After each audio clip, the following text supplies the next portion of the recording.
Good morning. Hello. It is day 8 of 30 Days of Fits. Let's begin. Oh, do you want to join, Milo? Do you want to join? Do you want to say hello? Do you want to say hello? Say hello.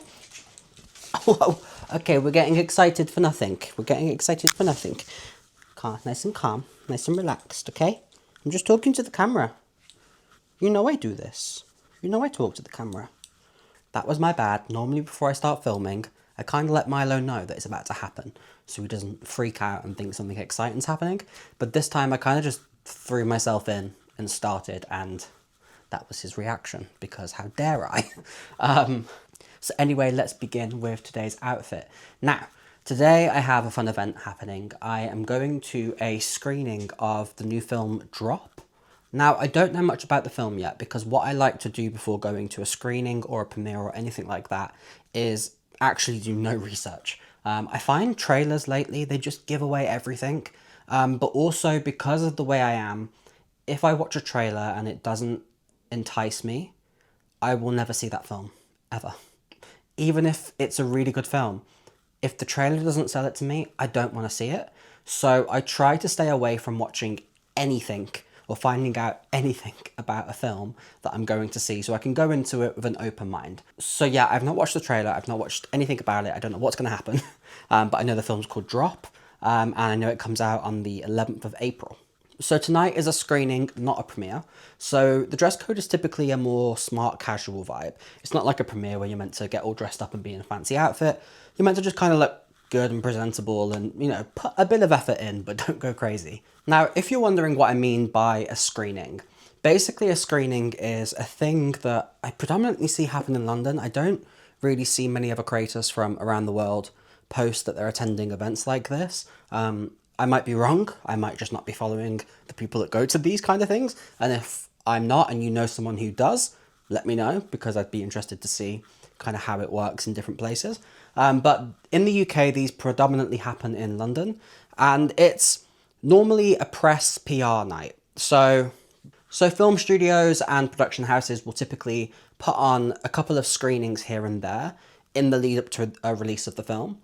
Now, the guest list is predominantly made up of either journalists that are going to be writing reviews about the film or content creators slash influencers who are then going to kind of like attend, take some pictures, post their thoughts on their stories, social medias, all that kind of stuff. So the whole purpose of it is basically to get some hype going about the film before it drops into cinemas.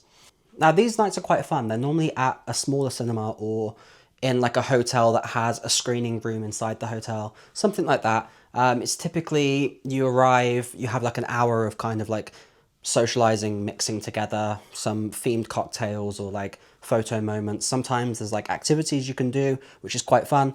And then after that, you go in, you watch the film, and then you go home. It's quite straightforward and simple. I also love it because one, they're great events, but two, I always go with a +1. Now, that is something I've learned to kind of advocate for myself. I tried going to all these kind of social media creator events with brands on my own, and it did not go well at all. I walked into the room, and every single time the autism just went, nope. And I would just shut down and I would not be able to communicate with people. I would not be able to mingle and be social. And it was always a horrific experience. And I would 9 times out of 10 have to leave early because I just wasn't having a good time and I couldn't make those connections. So once I started asking for +1s and taking people with me that kind of had that familiarity, I have someone with me that I'm comfortable with that also knows that I can sometimes get a bit in myself and go into my shell. It helps me feel automatically more comfortable. So it can then warm me up quicker and get me out into the room speaking to people. So it's great in that sense because it also doubles up now as a chance for me to catch up with friends a lot more often because I always had that +1. I can just kind of ask people who wants to go and then take one of my friends with me. So yeah, it's really great. I really enjoy it. And tonight's one I'm excited for. It's a thriller. That's another thing I know about the film. It's a thriller. And I love thrillers. I love horrors. I love anything in that kind of realm. I love chaos. So I'm excited about it. But anyway, let's move on to figuring out what the hell I'm going to wear. Okay, so I just had a look in my wardrobe and I was digging around and I came across this shirt. I completely forgot I had this. I've had this for about 5 years. It's just the most gorgeous vintage shirt. But yeah, I think I wore it quite a lot when I first got it, and then it's just fallen to the back of my wardrobe. Got pushed further away with more and more things that I've collected over the years. And well, I've just found it and I love it. It's great. So I think this video is now going to take a 70s turn. I think my outfit tonight is going to be very 70s.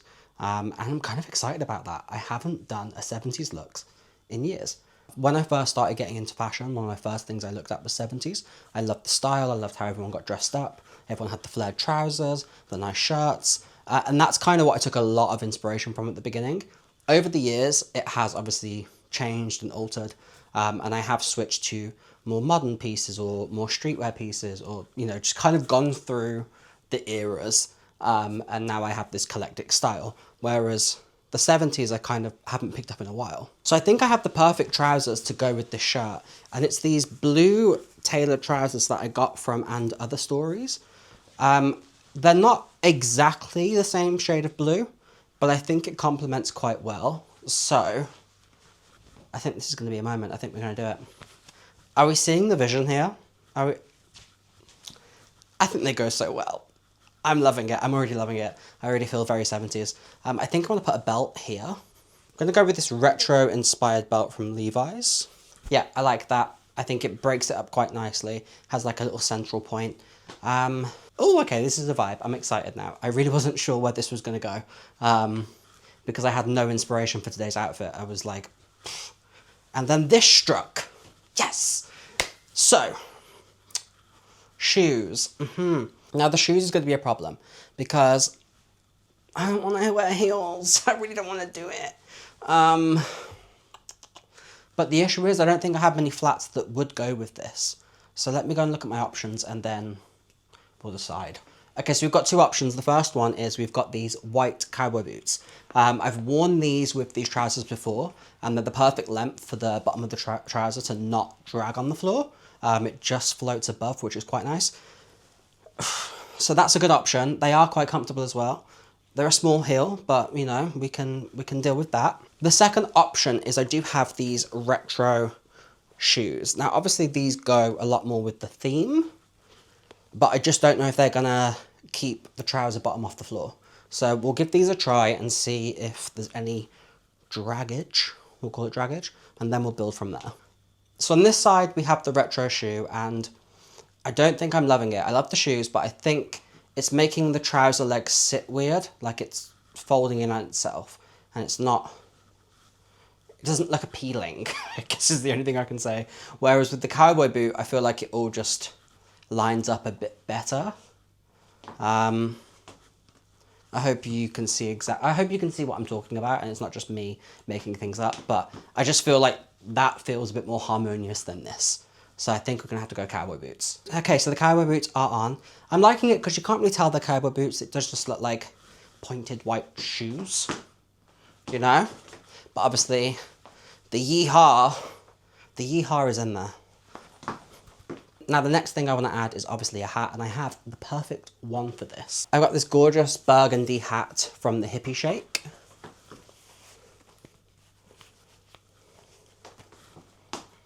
Was it not meant to be? Honestly, I used to dress like this all the time. Like, I'd go to the office dressed like this pretty much like 4 or 5 days a week. And it always made me feel like a boss, you know? Now I feel like a boss again. I'm gonna walk in like... Anyway, let's finish this off. What else do I need? I'm gonna add a pearl necklace here just so it has a little something popping out. I am gonna have a couple of buttons done open because I feel like it gives that vibe. So I want a little something there to look at. I love this outfit so much. Okay, to finish it off, I'm gonna need some form of a jacket. Alexa, what's the temperature outside? Good afternoon, Jay. At the moment, it's 15 degrees Celsius. Tonight, you can expect a low of 4 degrees. By the way, you have a new notification. Wait, huh? Do you want to hear it? No, thank you. Okay, it's going to be a lower 4 degrees tonight. What the fuck? That's not okay. So, I'm definitely going to need a coat. Okay, we're in trouble because I do have this blazer and it does work perfectly, but I feel like it takes the shine away from the shirt. And the outfit I was building, the focus was the shirt. And I kind of want it to still be that, but I don't know if I have anything else that's gonna work, purely because the majority of my jackets are still locked up in storage. I have not made the transition yet from winter to spring because the UK weather keeps going up and down, and every time I do it, every single year without fail, I bite the bullet, I switch the wardrobe over, and then we have like an ice cold blast for about 2-3 weeks where it's just -degrees again. So I'm scared to do it. I'm scared to pull the trigger in case that happens. But now I'm in this situation where I don't have many jackets or blazers. I also don't feel like the hat works with this, so I don't have to... I don't think it works. Actually, yeah, I don't think it works. It doesn't work. It's not happening. I'm putting my foot down. This doesn't work. This doesn't work. What do we think about this? Now, this has just come out of the wash because it got destroyed at the park the other day. So I'm probably going to have to try and steam it before I leave. I don't think I can iron this fabric, so it'll have to be steamed, which I don't know how that's going to go. But I think this can work. There should be a cloakroom, so I can throw this off when I get in. Now, I do also have this incredible piece of art.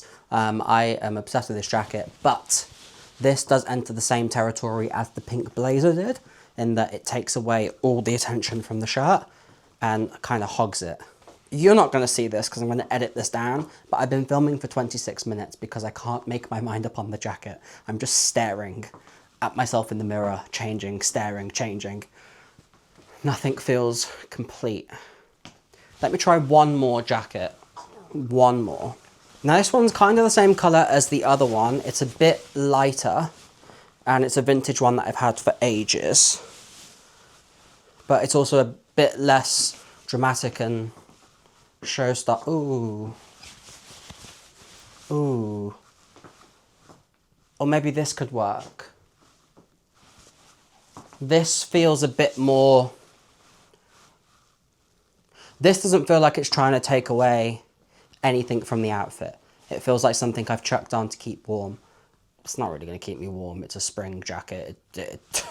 There is no layers, there's no protection, but it's mental, you know? But I think this might be the one.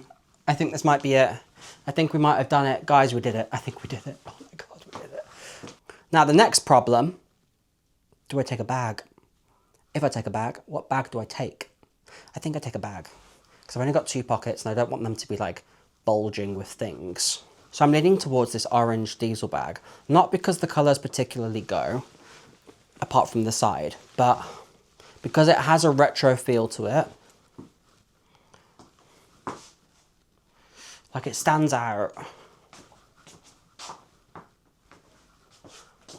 I think head on, looking head on, it's perfect. From the side, it's a bit jarring. But I think I'm okay with that. I think I'm going to go for this one. It holds everything I could ever need in there.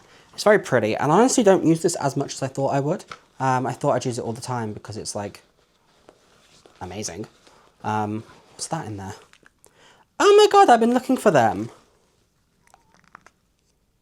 I have been looking for this pair of loop earplugs for so long. I think this is a sign that I just found these loop earplugs in this bag because whenever I go to see a film, I always wear earplugs just because I find the audio to be way too loud. So I always have a pair of loops with me when I go to the cinema. So I think they're in there saying, take me, I'm ready to be worn. So yeah, you're coming with me. So yeah, this was a very stressful one for me. Hopefully I'm going to edit it to be less stressful for you. But this is the outfit. I'm happy with how it turned out. It just took me a while because I haven't been in the 70s vibe for a long time and half of my coats are in storage. So once we sort that problem out, it will go smooth. But for now, we're going to have moments like this. But yeah, this is the outfit. I hope you like it. We'll do a little spin.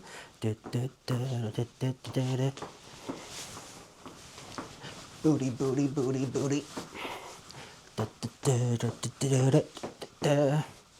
And And that is the outfit. Thank you guys so much for watching. I hope you enjoy it, and I will see you tomorrow in the next one. Bye bye.